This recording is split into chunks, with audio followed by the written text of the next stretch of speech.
만약에 내 눈이 비절개 방식도 가능하고 절개 방식도 가능하다면 좀 우선적으로 고려하는 것이 더 좋습니다.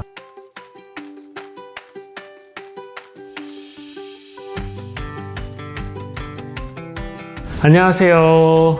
우연히 성형을 만나다 성형외과 전문의 이우연입니다. 쌍꺼풀 수술하시고 나서 붓기가 되게 오래 가고 시간이 오래 지났음에도 좀 어색해 보이고 부어 보이는 경우가 있습니다. 이런 경우를 우리가 소세지 눈이라고 부르는데요. 상담 오셔서 쌍수하고 나서 붓기가 이렇게 오래 가지 않을지, 혹은 내가 원하는 라인이 있는데 이 라인을 하면 너무 높아서 소세지 눈이 되지 않을지, 이런 걸 많이 걱정하십니다. 오늘은 쌍꺼풀 수술 후에 붓기가 빠지는 과정에 대해서 알아보고, 왜 붓기가 오래 가는지, 왜 소세지 눈이 되는지에 대해서 알아보겠습니다. 쌍꺼풀 수술을 하면 붓기가 이렇게 심해졌다가 빠지는 과정을 거치게 되는데요. 붓기는 3, 4일째까지 점점 심해져서 3, 4일째가 가장 맥시멈이 됩니다. 그 후 서서히 붓기가 빠지기 시작하면서 한 달째가 되면 80%는 붓기가 빠지고 한 20% 정도만 남는 상태가 됩니다. 그 이후로도 붓기가 천천히 빠지면서 6개월 될 때 거의 붓기가 없어지는 상태로 이어지게 됩니다. 그래서 6개월 후에는 붓기가 남았다기보다는 흉터 조직들이 좀 부드러워지고 변화하는 그런 과정이라고 생각하시면 되겠습니다.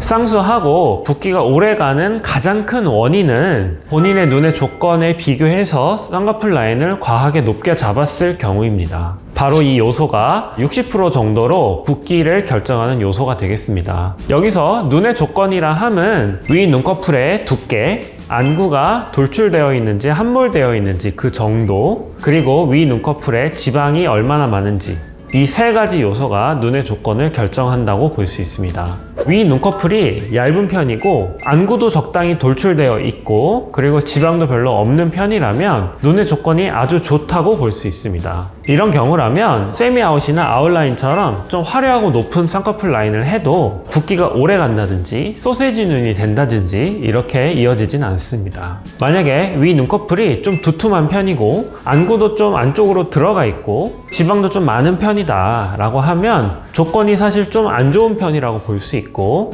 세미아웃이나 아웃라인처럼 좀 높고 화려한 라인으로 욕심을 부리면 수술 후에 붓기가 좀 오래 가고 소세지 눈처럼 어색하고 부어 보이는 인상으로 바뀌게 됩니다. 이런 경우에 수술 중에 아무리 지방을 좀 많이 빼고 피부도 많이 잘라내고 여러 가지 조작을 아무리 해도 이 두툼한 느낌과 어색한 느낌을 완전히 피할 수는 없습니다. 이런 경우라면 쌍꺼풀 라인을 인라인이나 인아웃 라인 정도로 너무 높지 않은 라인을 선택하는 것이 가장 어울리고 예쁜 눈이 되는 길입니다. 두 번째, 붓기가 오래가게 하는 요인으로 들 수 있는 것이 바로 수술법입니다.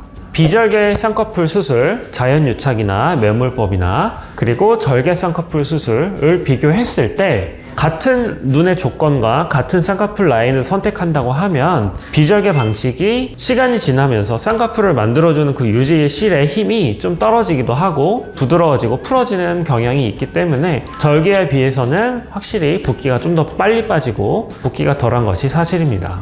또한 우리가 이 수술하는 눈 부위에 국소마취 주사를 좀 많이 넣거나 박리를 좀 많이 광범위하게 하거나 아니면 쌍꺼풀을 만드는 그 고정을 좀 강하고 깊게 한 경우에 수술 후 붓기가 좀 많이 그리고 오래 유지되는 경향이 있습니다. 그리고 그 이외의 요소로는 체질적으로 좀 잘 붓는 분이라든지 수술 후에 온찜질이나 냉찜질을 얼마나 하는지, 주무실 때 머리를 좀 올리고 주무신다든지 수술하고 이렇게 눈 감았다 떴다 하는 이 운동을 좀 많이 하는지, 이런 거에 따라서 붓기가 얼마나 빨리 빠지느냐가 결정되기도 합니다. 하지만 이런 요소들은 어느 정도 도움을 주는 요소일 수는 있겠지만 붓기의 대세를 변화시킬 수 있는 정도의 중요한 요소까지는 아니겠습니다.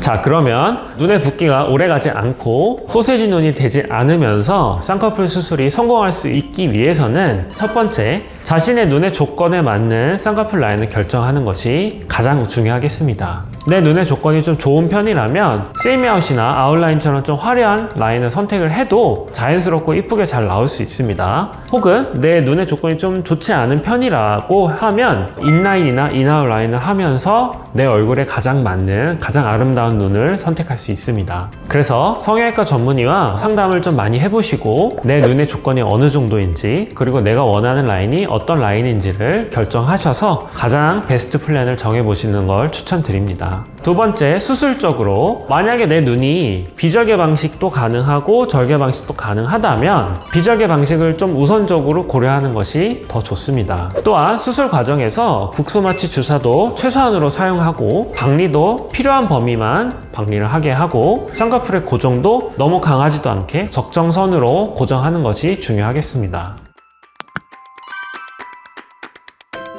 자, 여기 나오시는 세 분 모두 저희 병원에서 아우어 주말 요착을 통해서 쌍꺼풀 수술을 하신 분들이고요. 차례로 수술 전, 수술 후 1주, 그리고 수술 후 한 달째 사진이 되겠습니다. 국소마취양, 고정의 정도, 그리고 박리를 최소화하는 이런 노력들을 통해서 1주째 붓기 자체로 이미 사회생활이 가능할 정도로 붓기가 심하지 않고요. 한 달째가 되면 거의 마지막 최종 결과가 나온다라고 생각하셔도 될 정도로 붓기가 빨리 자리를 잡게 되는 결과로 이어집니다. 붓기 없이 쌍꺼풀 수술을 성공하는 방법은 첫 번째, 내 눈에 맞는 라인을 선택하자.